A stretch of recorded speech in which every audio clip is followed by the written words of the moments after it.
जय श्री कृष्ण दोस्तों, आज मैं आपके लिए लेकर आई हूँ एक मोटिवेशनल स्टोरी।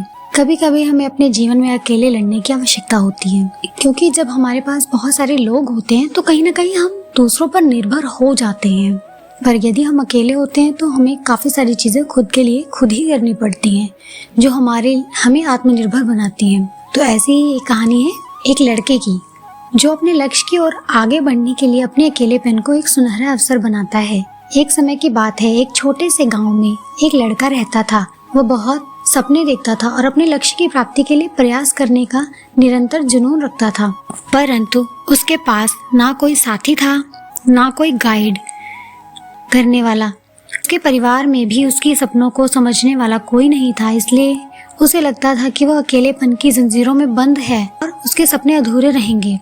फिर भी उसने निरंतर मेहनत की और अपना आत्मविश्वास की आवाज को बुलंद किया। उसकी इच्छा शक्ति और संघर्ष ने उसे सही दिशा में आगे बढ़ने की शक्ति दी। एक दिन उसे अपने गांव के बाहर एक पुस्तकालय का पता चला।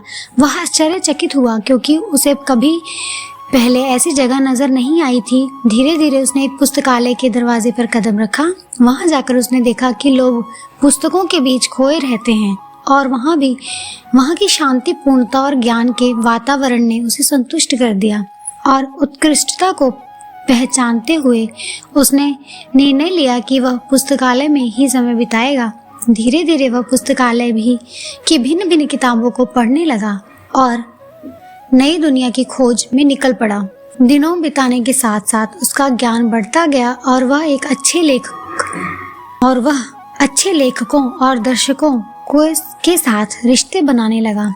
इसके साथ उसने लिखने का मन भी बना लिया। उसने कई लेख लिखे, जिसमें उसका एक लेख प्रकाशित हुआ और उसे अवसर मिला अपने लेखकीय कौशल को दुनिया के सामने प्रदर्शित करने का।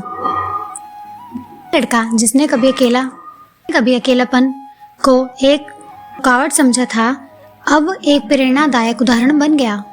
लोग उसे मान्यता देने लगे और वह लड़का अपने लक्ष्य की ओर अग्रसर होने में सफल हुआ।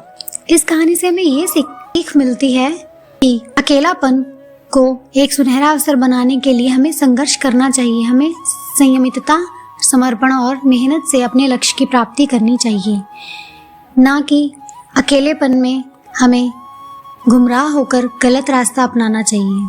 तो ये थी आज की कहानी। उम्मीद करती हूँ आप सबको पसंद आई होगी। धन्यवाद।